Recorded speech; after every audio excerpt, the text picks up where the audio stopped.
Hello everyone and welcome back to our channel. Today I'm making something I never made before. I'm going to try to make Karađorđeva Torta. Hello everybody and welcome to Vlada's Place. Today we're making or baking a very unique cake, or I should call it torta. This is Karađorđeva Torta, and this recipe is coming from my friend Snežana or Sneška from Macedonia. It's a bit delicate and I would say a little bit more complex or complicated way to make a cake than a typical cakes we make here in US. But it's unique in its taste and it's absolutely decadent. I've never made this cake on my own, so I hope I'll do the justice to the recipe, and I hope, Sneška, that we won't let you down. Like with most European cakes, the best thing about them is that they're all natural. So we're starting with 12 eggs and we're going to separate egg yolks from egg whites. As I often mention in the recipes that I present from Eastern Europe, ingredients are super simple. Recipes are made around the ingredients that people could produce themselves. We will whip the egg whites and add sugar. Torta already looks promising. I love the way the egg whites are coming up. The egg whites should be nice and firm. And then we're going to add walnuts. This is chopped walnuts, not ground walnuts. And we're going to add a little bit of coffee. Actually, this is more like an espresso.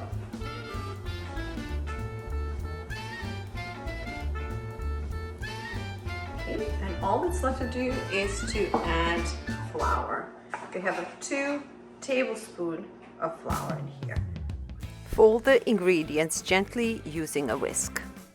These are high quality cakes because, as you can see, the majority of ingredients are egg whites and walnuts. We have a little bit of sugar and very little flour. So right here, just in these layers, we have a lot of good nutrition. And that's what I like about these old world torta recipes, because they are made well.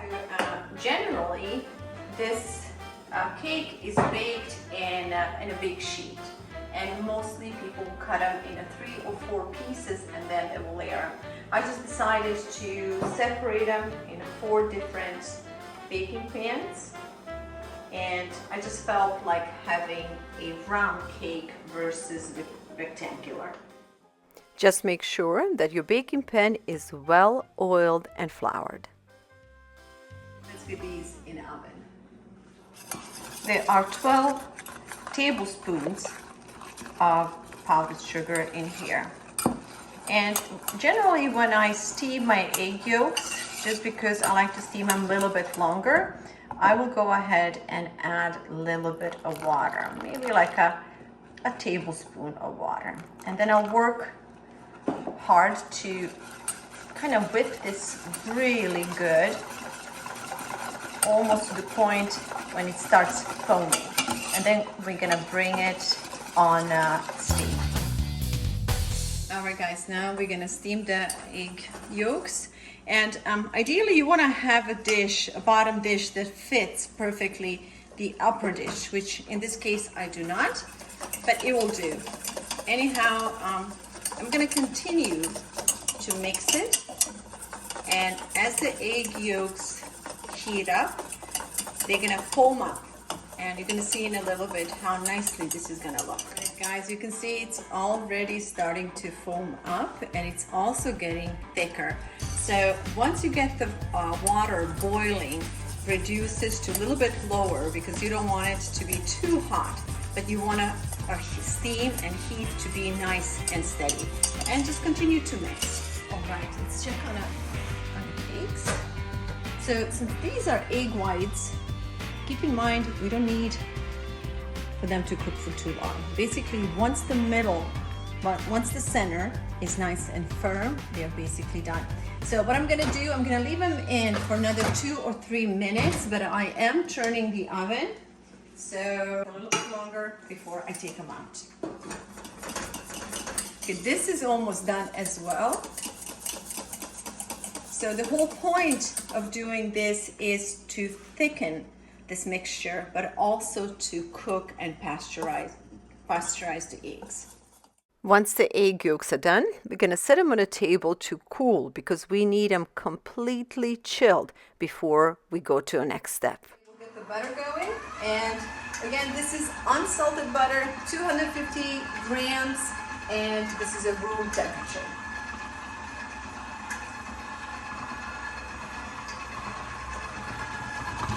It's time to get cakes out of the oven. Okay, they are done, and I'm gonna let them cool off before I take them out. Another thing that I'm gonna wait on is, you know how when you get a cake out of the oven, you kind of want to scrape it. I'm not gonna do that yet because I want to make sure that they cool off, stretch out as they are, so they keep their shape, so they stay a little bit larger. As soon as they get chilled, I'm gonna scrape it, remove them, and put them on a counter to make sure that they continue to chill, because we don't want to assemble our cake until it's completely cold. What makes this cake very unique are obviously high quality ingredients, but another thing is it's simply the way the cake will be layered. So we have these egg white cake layers, which we're gonna glaze with the melted sugar, and then we're gonna glaze it with the melted chocolate. And after that is coming the frosting made out of egg yolks and butter. So that's what makes this cake very unique, because it has a very rich and very unique layers, from the egg whites and walnuts to the melted sugar to the thin layer of chocolate, and then a layer of frosting. And imagine we have 4 layers, so we're gonna just repeat this 4 times. So this cake is gonna look very beautiful once it's chilled, and when you cut it, it's gonna have all these beautiful different shades, if you will, and different layers. When it comes to chocolate, I'm just gonna go approximately. I don't want the chocolate to dominate the cake, so I'm not gonna do too much. I'm gonna just sprinkle a very thin layer of chocolate in between. Once we put the melted sugar, I'm gonna just put a thin slice of chocolate, and I would say that there might be about 200 grams, 175 to 200 grams of a semi-dark chocolate.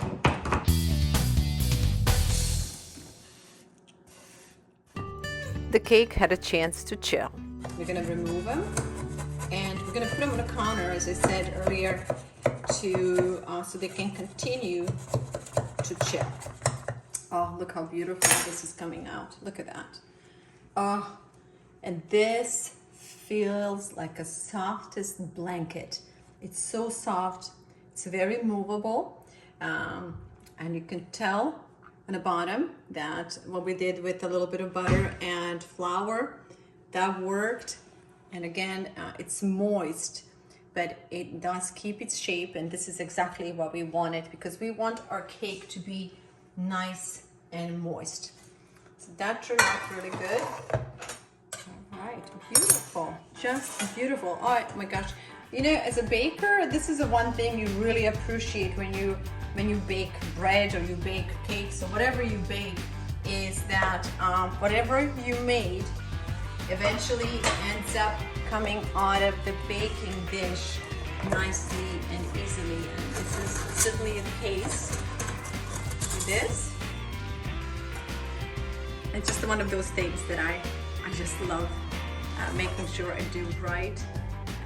And again, what I really like about this cake is that it's so fluffy, so soft. It feels like a sponge, like a little blanket. And since the cake mixture came out good, let's now go and make sure that everything else comes out just as beautiful as this did. Okay, we're gonna melt 10 tablespoons of sugar. When you're melting sugar, you want to make sure that all the pieces of sugar are evenly melted. So if you think the fire is getting too strong, you just kind of elevate the dish over the fire and continue to mix until the sugar is fully melted. Okay, the next step, we have to work really quickly because as the sugar cools off, it's gonna harden. Okay, just spread it out quickly. It doesn't have to be perfect, but you do want to try to, share what you have on all four. So what this will do, besides adding the caramelized flavor and extra sweetness to the cake, it's also gonna add that extra texture, which is a crunch. So we have a crunch from walnuts, and now we're gonna add some extra crunch from the melted sugar. It's basically gonna act like a toffee. To me, when I bake these days, maybe because I have always been very busy with my schedule, and I have always focused on consistency or quality of the desserts I made, ingredients and such. I never pay too much attention on the perfection when it comes to looks. So I have learned to appreciate a rustic look on baked goods. So this cake, I think this is going to be one of those rustic cakes, especially as I'm looking on it right now. As you can tell, our edges on this cake are not perfect. You see, we don't have a perfect, even, smooth edges, which is fine. I think that makes this cake unique and beautiful in a way. So, oh, you can already hear it. Listen to this. It's hardening. Okay, in a couple of 3 more minutes, it's gonna harden even more. And after sugar is nice and cool and hard, we're gonna pour a layer of chocolate. I would suggest to melt your chocolate slowly over the steam or in a pot of warm water. And like sugar, we want to make sure that all the pieces are nicely melted in. Right, let's add the chocolate now. Spread it out the best you can.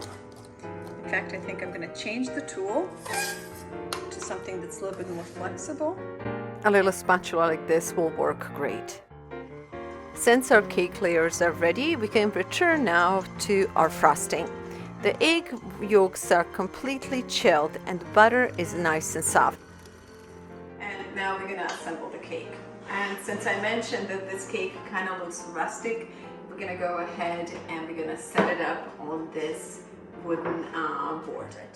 It's very hot in this kitchen, and as you can tell, I'm sweating, and it's been a hot day outside. So I think before I do the next layer, I'm gonna put these cakes in a freezer for just a little bit so the chocolate can harden up enough so that we can spread the frosting without having the too wet. Letting the chocolate chill for just a couple of minutes was a great idea, because now we can easily spread the frosting on the top of it. By the way, I forgot to tell you how this cake got its name. It's called Karađorđeva Torta because of Karađorđe, who was a Serbian revolutionary leader who led the struggle against Ottoman Empire during First Serbian Uprising. He was born in 1700s, but to this day, he's one of the most beloved and celebrated Serbian leaders. And since we want to keep it rustic looking, we'll just go ahead and finish it off with the halves of walnuts. And then I'm going to put a little bit of ground walnuts in between. There it is. Very simple and very rustic. I so enjoyed sharing this recipe with you. I'm sure that my version of it does not do justice to Snezhka and to all the wonderful bakers in Serbia and Macedonia, but according to my daughter, this was the best cake I ever made. Thank you so much for watching and for joining our channel.